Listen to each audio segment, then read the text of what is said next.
एक हाउसवाइफ की ईद कैसी होती है? मेरी वो सारी सिस्टर्स जो हाउस वाइफ्स हैं और होम मेकर्स हैं, इस सवाल का जवाब तो उन्हें अच्छी तरह से आता होगा। अस्सलाम वालेकुम everyone, welcome to my channel Zia Saad vlogs. I hope कि मेरी यूट्यूब फैमिली बिल्कुल ठीक ठाक होगी, फिट पार्ट होगी। सबसे पहले मेरी तरफ से मेरी सारी यूट्यूब फैमिली को दिल से बहुत ज़्यादा ईद मुबारक। और इसके साथ साथ आपका ईद का दिन कैसा गुजरा कमेंट्स में लाजमी बताइएगा।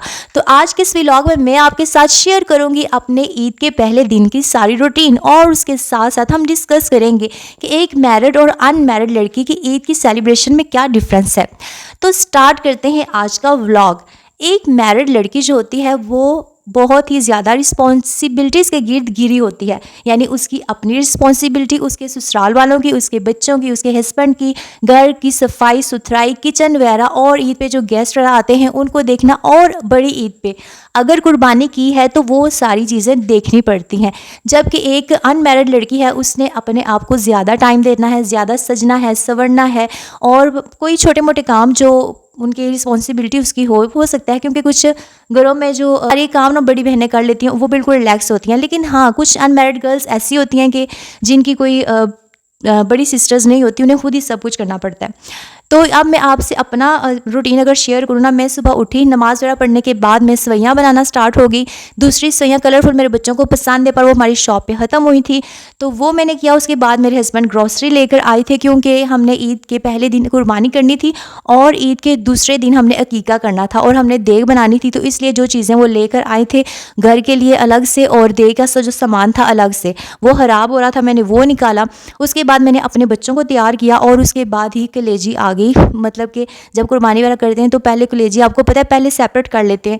तो मेरे हस्बैंड ने पहले वो भेज दी थी। अच्छा, फिर खाना वगैरह जो है वो बनाना था, और उसके बाद ना मैं थोड़ा थकी, तो मैंने कहा चले मैं चाट तो इंजॉय करूँ। घर के कामों के साथ साथ ज़ाहिर है फिर अपने आप के लिए भी थोड़ा टाइम निकालना पड़ता है। तो उसके साथ ना मैं जो ही किचन वगैरह से फ्री हुई, खाने वगैरह से, तो मेरे हस्बैंड जो है वो मीट जो है वो घर लेकर आए थे, और यहाँ पर हमारे अकीके का और कुर्बानी का दोनों जो हमारे हिस्से थे उसका गोश्त आ गया था। और नाप तोल करके ना, तो इसके 3 जो हिस्से बन रहे थे उसको डिवाइड करे थे। अच्छा, ये नाप तोल का जो सिस्टम है ये ख़त्म हुआ, तो उसके साथ ही फिर गोश्त की जो मीट डिस्ट्रीब्यूशन है वो स्टार्ट हो गई थी। तो मैंने अपने हस्बैंड के साथ मिलकर वो सारी चीज़ें जो है वो की, क्योंकि हस्बैंड्स जो है उनका काम होता है कि बस आपको ला कर देना, और उसके बाद आपने चीज़ का ध्यान रखना होता है कि कौन से हमारे जो नेबर्स हैं उनके घर हमने भिजवाना है, कौन से लोग हैं जो डिज़र्विंग हैं, जिनको ज़रूरत है। और ना ये मर्दों को ना ये इन चीज़ों का इतना नहीं होता, औरतों ने ही महल्ले में हया रखना होता है हर किसी का, कि औरतों को ज़्यादा होता है कि हमने इनके साथ अपने रिलेशन को अच्छा करना है, अच्छा रखना है, और कौन से लोग हमारे साथ बहुत क्लोज़ हैं, अटैच हैं, अच्छा रिलेशन है, हमारे साथ बहुत अच्छे से पेश आते हैं, तो हमने भी हर चीज़ में, हर खुशी में उनको शामिल करना है।